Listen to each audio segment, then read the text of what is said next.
to start with Tov Kuf Yud Ches Sif Gimel. This halacha is a fascinating halacha.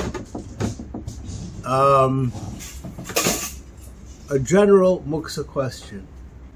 Could anybody think of something that's usable, that people use it, and it could be muksa? Okay, I'm going to tell you what I would like to suggest. Liquid soap. You know what people use for their hands or for their dishes? Are you allowed to use that on Shabbos? I would say so. You know, depending how diluted it is, but what? How viscous. Yes, okay. But aside from that, it could be used. Does that make it not muksa?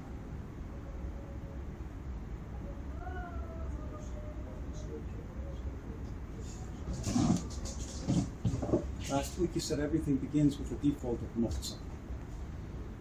Okay. And I'm going to reiterate that. This is like an example of this. You know, I use from my arsenal of questions, are shoes muksa on Yom Kippur?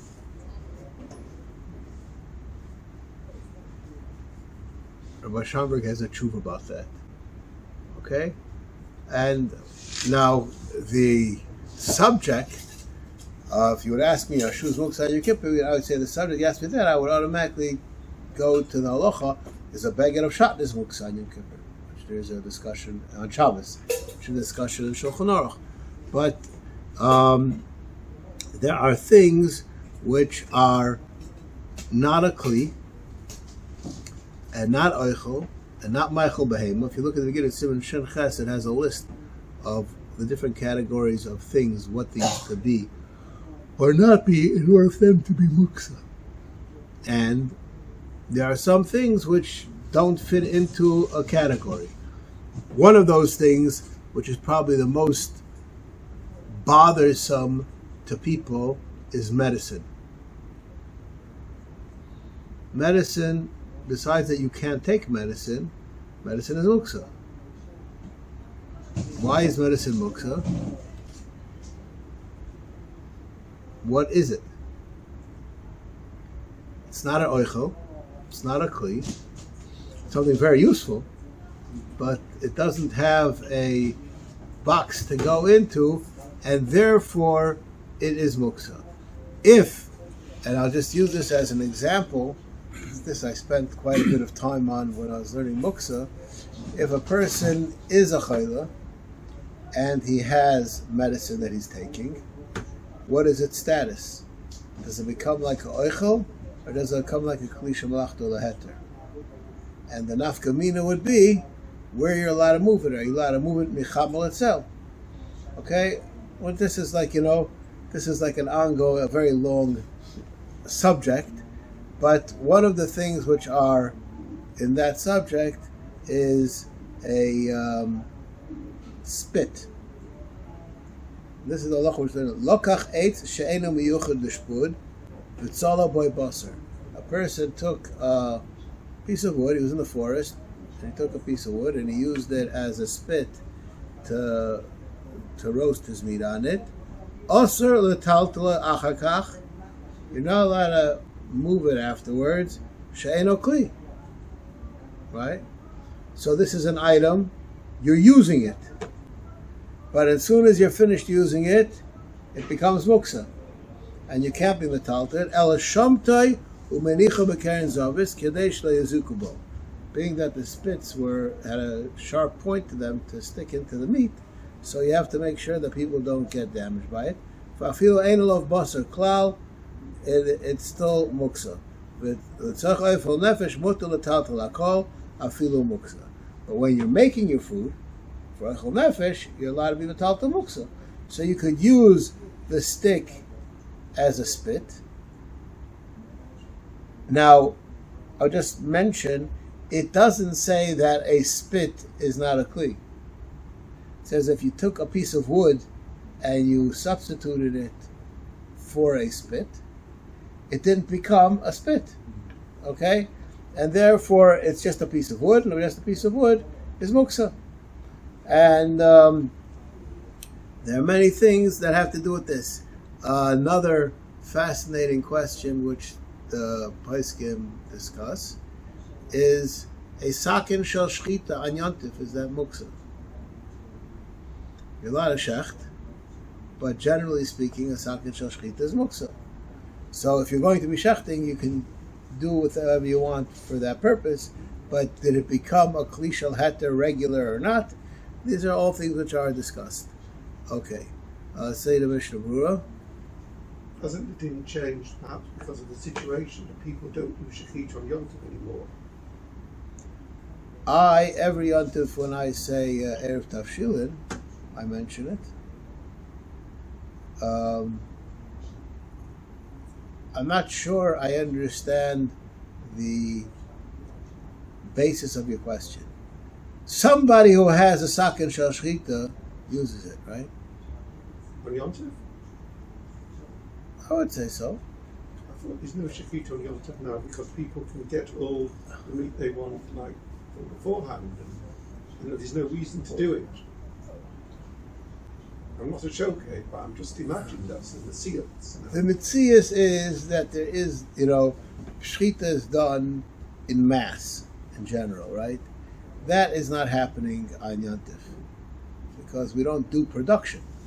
You can only do on Yontif for Yontif, and most people, I say this over all the time. For one of the things that I realized in the last 5 years, that in 10 years from now, some great rabbi is going to say that we should not make Erev Tavshilin anymore with a bracha. Is there anybody in this room that cook on Yom Tov? Okay, I'll just tell you, when I got married, my wife, for 2 days Yom Tov, she would bake challahs on the second day. Okay? Now, I'm not so old. Okay? And in my parents' house, all the Yom Tov food was cooked on Yom Tov. Nowadays, everything comes out of the freezer and goes on to a plata. And I'm going to tell you even more than that. Nowadays, people have these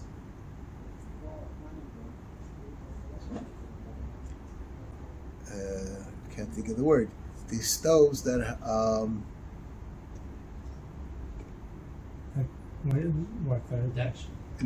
induction stoves.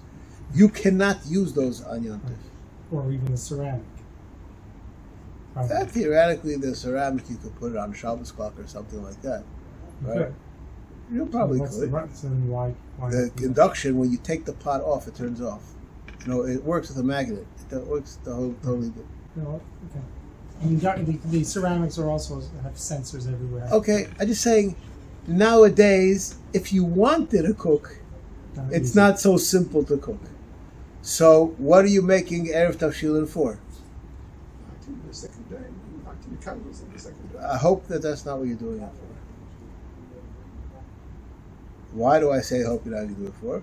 Because in Shulchan Aruch, it's a machlokes hapaiskim if you make Erev Tavshilin for lighting candles.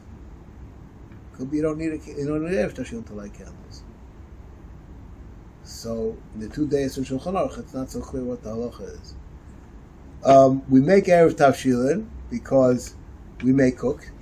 In my house today, we have a regular gas stove, and we can cook. My wife can make rice. The things that happen. We cook on Yom Tov.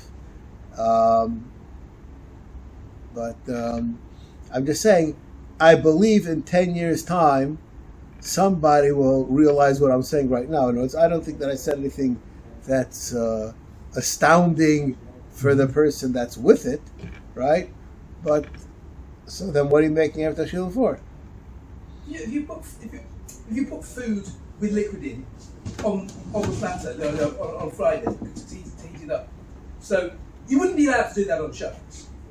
On Friday to put On it Friday. on. Many persons would say you're allowed to do that.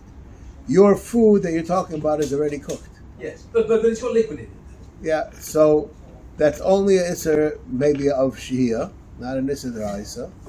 And if you put it on Friday, you could do that.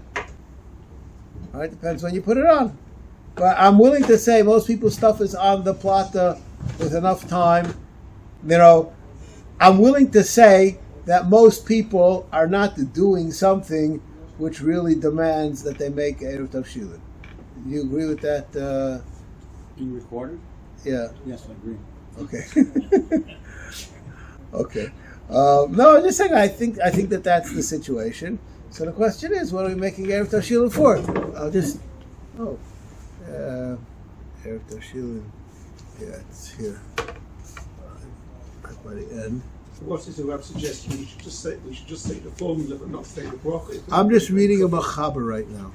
Mi shelo irev. I'm in Tov Kuf Chav Ches. I just skipped. Mi shelo irev. A person who didn't make Erev Tavshilin. Mutter lahadik neil shel Shabbos. How's that? The first day in Shulchan Aruch. V'yesh oisrim.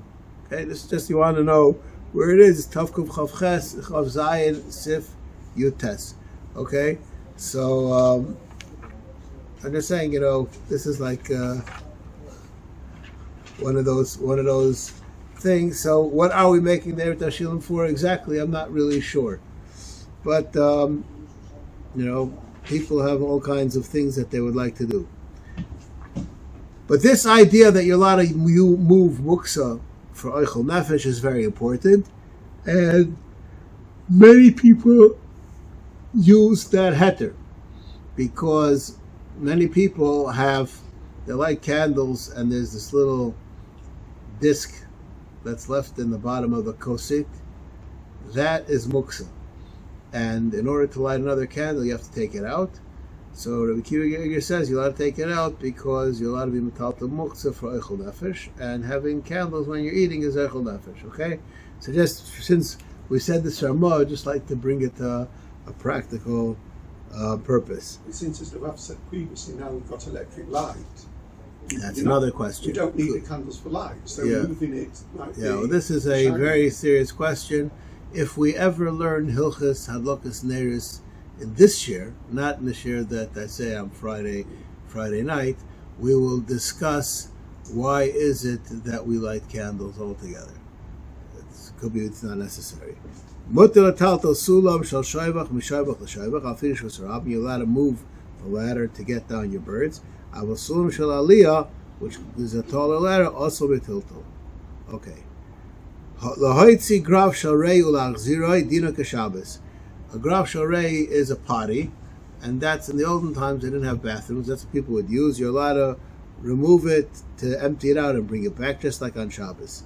And the reason why you're allowed to bring it back is because once you were carrying it in a way that's mutter, you're allowed to continue.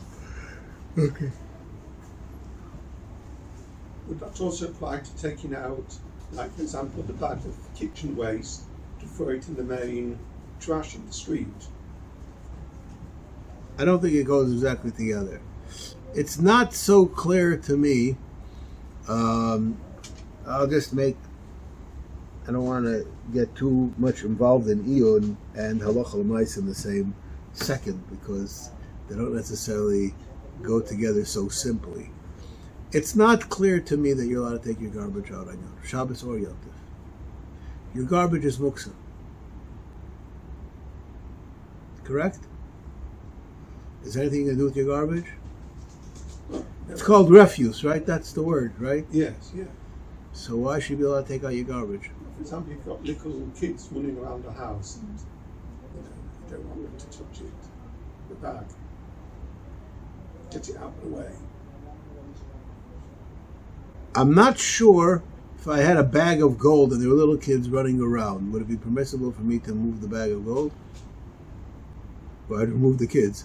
Probably that's what I would do if I had the bag of gold. The head of the Rav Avrohom that we just learned, it doesn't apply. The Rav's got a certain. Well, I don't think that you did not use a heter that's valid. The classical heter to remove a graf shorei is it's offensive to you to be with you together in the same area. Okay? And the average person, the garbage doesn't bother him, he doesn't bother the garbage. If you're married to a listeness, and it does bother her. Okay, if it bothers her, that's a different story. Yeah. But that's a different story. That's not the regular halacha, right? I doubt even an istanis can't have a garbage in their house. And it's full. Believe me, they get quite upset if it's not taken out. I'm not sure I know what that word upset means. The people get upset, if my phone rings in the middle of shir, I get upset. That doesn't make me an istanis, right? An istanis means that it's difficult for me to sit in the environment that is encroaching on my environment. It makes me uncomfortable. Yeah. The fact that I want it out, that's not, this doesn't help for that. There are people who like things in order. And I just use this example because I believe it's a very good example. Rav Moshe Feinstein says, and this is the classical husband-wife scenario. Something needed to be fixed on Erev Shabbos, so the husband took the hammer and the screwdriver and he took care of it in the dining room, and his wife said, before you leave, make sure to put the stuff back. And he said, yeah. And then he took a look at his watch, it's time for mincha, and he went to mincha, and he comes back home, and his wife points an offensive finger at the hammer and the screwdriver there. Can he put it back? So Rav Moshe Feinstein says there's no heter to put it back. You can conduct your Shabbos table 100% fine with a hammer and screwdriver on the table, right? Could you kick it off the table? It could be you could kick it off the table. Then you'll be in worse problems, right? Okay, but now I will just say, this is where discipline is necessary. If you needed the place, if the hammer was on a chair and someone would like to sit on the chair, you could pick up the hammer and put it away. But usually it's on the table in a place where nobody's bothering it. You don't bother it, it won't bother you. That's the end.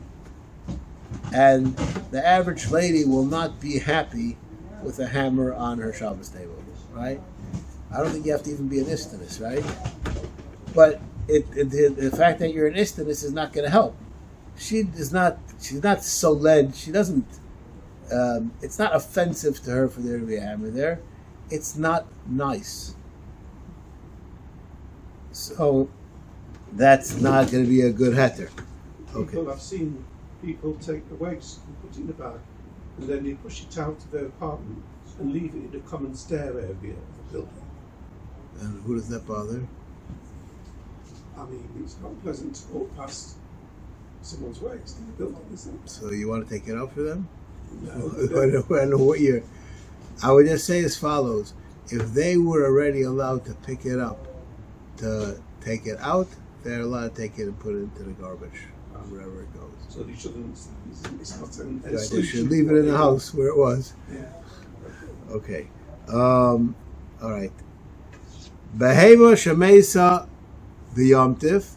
Im haisa misukenes ve'erev yomtiv means it was on the way out. It was hareza mechatcha leklovim, because we already understood before yomtiv started that this is just good for dog food. Ve'im lo haisa misukenes af al pi shaisa chayla hareza muksa v'lo yizizenu mimekoymo.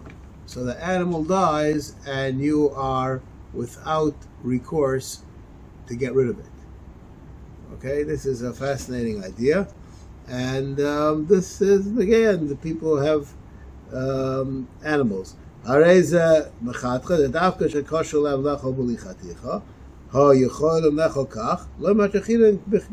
allowed to, if your animals could eat from the carcass just straight away, you're not allowed to cut it up for them.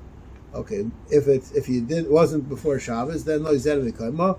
But the Shabbos misin tov tzadikei the muksa shar v'yontiv afilu bebar shomesa gam ket shari v'chekas v'amogen Avram v'hu lefi ha'machaber the il simishin chav dalid u'Mishnah Berurah. But that's a chokim the brei shelo yasuk yadai tekuli alma oser the kigregris u'tzmukim dami. It's like gregris u'tzmukim shehem muksa kuli yam the dafka is a choyle shari leman the less they muksa. Okay. Now, next sif. Maschilin baremos hateven imhu tivna sara the ispe koitzin she'oimid lasaka. So this is a question: what are you allowed to? Like, you're not allowed to be maschil and oitzer on Shabbos. That's like opening a new silo of stuff. Okay. The demand is a muksav a maschil and Shabbos boitzer b'yom tiv. If you didn't plan it in advance, this should be used on Yom Tov. Kainim hayelo arei shel teven she'ota shal Michael be'moisav v'stabek be'am lachazman. Or shenichnas eitzim la'oitzo stabek be'am b'moisachor. If you put in wood into your wherever people have in their basement for their wood for the winter time. Also lo stabek be'yom tov bein la'asaka bein nacho me'atvula be'moisav. You're going to take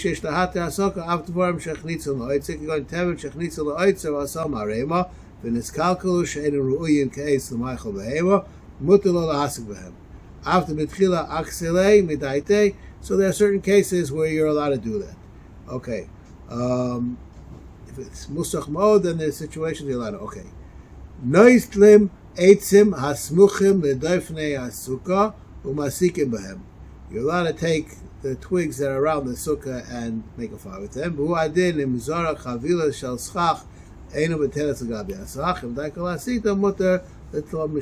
take them and use them as firewood. Okay. You're allowed to take from where people already started to take from. Okay. Now, the next siman is about, I guess we'll learn about doors and things, binyan.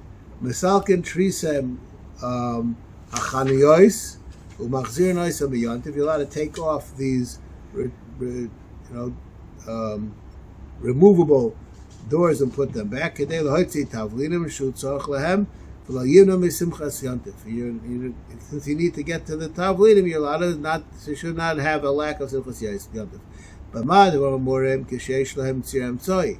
they have a middle shaft where there's the what's that called? Hinge, yeah, thank you. We're afraid you may stamp it into place. We're not afraid there's no malacha that's going to happen. Okay. Next halacha.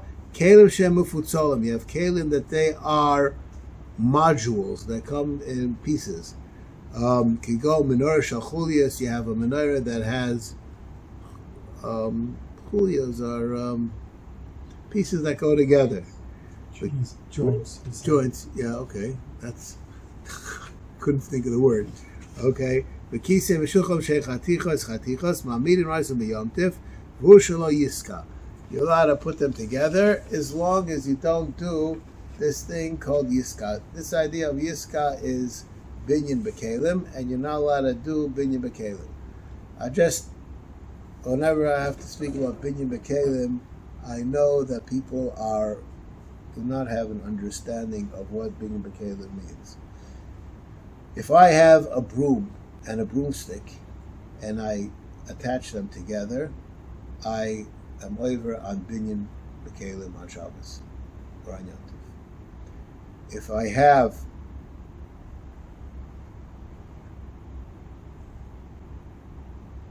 a belt and I use the belt, I stick the pin in the hole and I close it, I'm not over on binyan b'kelim. Why? I didn't make anything one. All that your belt, the stick does, it does the exact same thing as the throw of your door. Right? You have a door, and when you close it, I don't know what it's called. There must be a name for it. No. The throw is the lock. The piece that sticks into the door frame. The tongue, right? That's not what it's called. The tongue. Okay, the tongue goes into the other thing, and therefore you can't close or you can't open the door. Is that binyan? It would be mutter even if it was binyan. but it's not binyan. At least in Kalim, that's not binyan. Why? Because nothing became one. All that you did was you put something in the way, and now it can't open or can't close. It's like you stuck your foot in the door, right? You didn't do anything. And in Kalim, that's not called binyan. Binyan in Kalim means that the two items became one item. And therefore, I say this over all the time. In my opinion, you're allowed to use azikonim, cable ties, on Shabbos and Yom Tov. There's nothing wrong with that at all. It's just like a belt.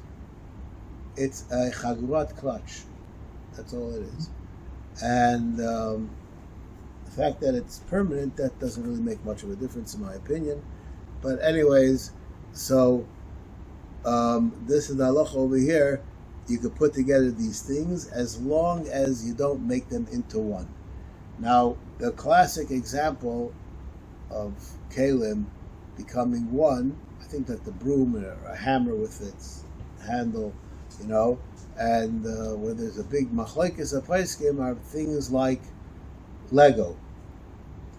There's a big machlekes about Lego, and I'm just going to give a 2-minute shir on Hilchos Shabbos and Baina. The Chazon Ish holds you're allowed to make Lego, and most paiskim hold you're not allowed to make Lego. Now, there's Lego come in different sizes. There's big piece Lego, little piece Lego, and regular Lego. In my opinion, the little piece Lego is asur according to everyone. The big piece Lego is mutter according to everyone. And the middle case is the machlekes. Why is that so? Because you're allowed to put things together in a non-very tight manner. And sometimes, if it could be put together in a tight manner, it's asur gezeira shema yitka. Okay? But if you have something which it's not, there's no gezeira shema yitka, so then it's mutter. Now, the big pieces of Lego, they never stay together very well. They're not. Those are the Duplo. These big guys, right? Okay. They fit together, but they're not. They don't really become united. So those are mutter as far as binyan b'kelim is concerned. The teeny ones, those are very hard to separate. Talking like the pieces that are one dot. No, it's a different size set. They're And then I don't know. Even 8 foot the size of a thumb. Yeah, they're very small. Those, when you stick them together, there it could be that it's already strong enough, the connection, that it's asur according to everyone. The regular ones, I don't.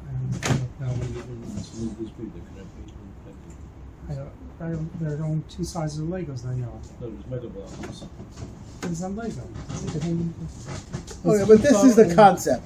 This is the concept. The concept is that if it's hard to pull apart. if it's not takua, it's just there together. So the Chazon Ish will say that it's mutter, and the other person say you shouldn't do it because of gezeira shema yitka. But if it's really strong together, then it's a problem. Now this is why there's a major issue about magnet toys. Magnet toys, I'm sorry, Shulman, I don't think that you're... Magnet toys some of them are very strong, the connection. And that's why there's an issue about them. I just said, Rav Zalman Auerbach holds that it's all mutter anyways, because they're all made to take apart. In other words, if they don't take apart, then it's broken. The purpose of these things is continuously to make and break them, and having them in a stagnant state as something is you ruin the game. That's the subject over here. Okay. The person should not be tokeh them. Lahatir lafkia chatichos chesamos shebekelim shebekarko l'shabbos b'sechas dinam b'shabbos. Veliktam kash or kesam or teven or atze besamim dina v'yantiv keshabes. Kistamim she'osim noshim bebotes or seihem ubotes shakem also l'asayis v'yantiv mishum tikimone. The different kinds of creases that they make in their garments, that as a tikkun mana issue, because it finishes off the look of the garment. Okay. L'chaber habayis dina keshabes. It's exactly the same. What you're allowed to sweep and what you're not. Okay. Din shilshul peres b'yom tov mimakom l'makom. Mashilim peres derech aruba. You're allowed to lower peres down from a skylight b'yom tov. V'lo yishal shleim b'chalonis v'lo yidim b'sulamos v'lo yital talei migag legag afal pi sheim shoven. Even though they are the same height. And this is a tirchadika kind of an issue. Okay. Mutter lachasas peres akadayayim or levenim ipnei hadlaf. You're allowed to cover them up so they shouldn't get rained on. Veliten kli tachas hadlaf dina keshabes, and that could actually have some muksa issues which you're not going to get involved in. Okay. Ein hasuma yotze b'makloi v'lo eroi b'tamiloi. These people can't go out with their crutches, their things that help them. B'vnei shu derech chol v'zilzul Yom Tov. Kivan de'efshel olelech v'loi makel. Ein zeh noitloi ela l'sakin u'yasher p'siyosav. There's somebody here in shul that, I'm not saying over a halachic issue, there's an Arab over here though, this question is in Nageya, and he uses a walking stick, and he came one day to shul on Shabbos without his walking stick. So I said, where's your stick? He says, I left it at home. I actually should have brought it. I said, why should you have brought it and why do you leave it at home? He said, when I walk with it, I walk better. I don't teeter as much. So I said, why do you leave it at home? He said, because I thought I could do better. Okay? So that fellow, what is his walking stick doing? Exactly what the Mishnah Berurah says, liyasher psiyosav. I don't know how you translate that exactly in English, but it means it makes his step, his stride better. Okay? So that's called the zilzal yontiv.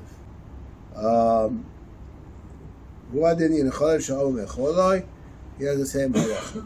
Okay. En yotzim b'kisei echad ha'ish echad ha'isha v'ish zram tzichin loy v'tzion oisei al kotef afilu ba'period.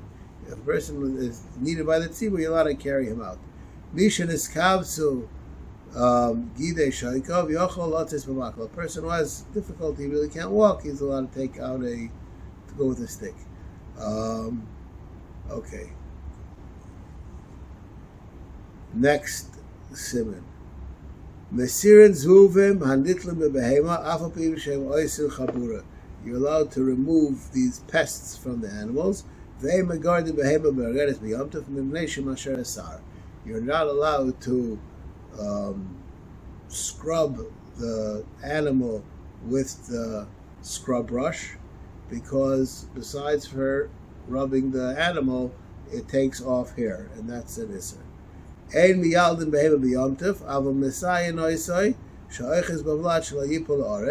hold on to the vlad from falling. You can help the baby animal nurse. Okay? And why do you have to do this? Because the animal, when they're born, their noses are stuffed up and they can't smell exactly their mother yet. So you can help them for that reason. You're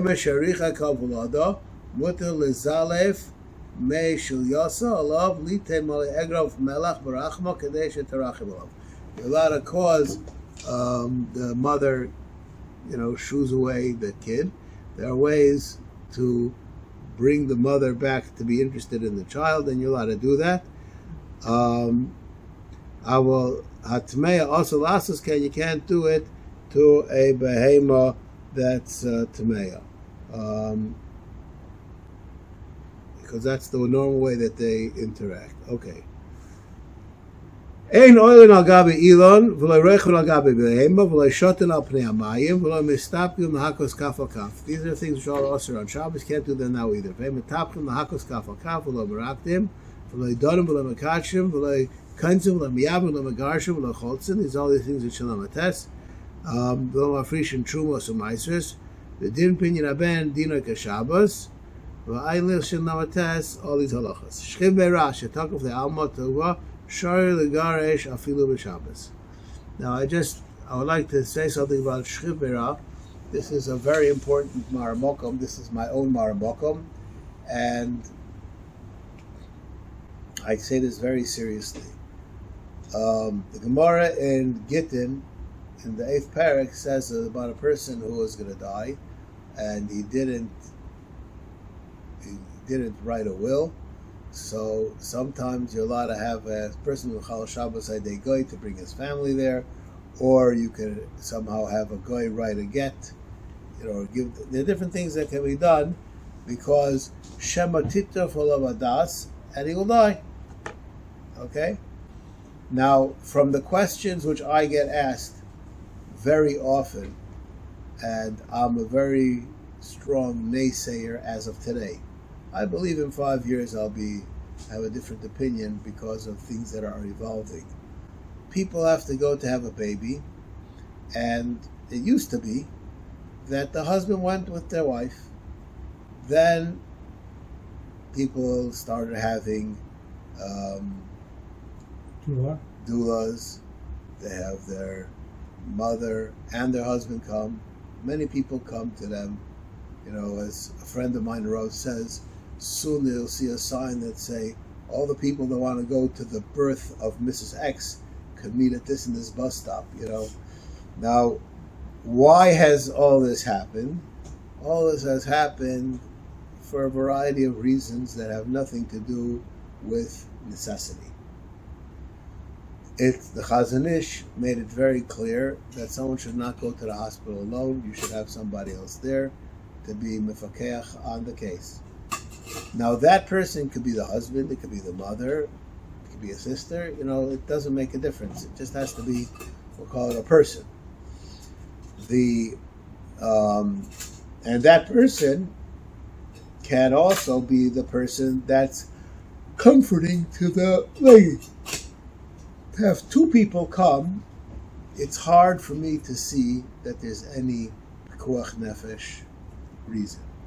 If, and this is a great debate, and when I'm saying great debate means I've heard testimony from many of these doulas.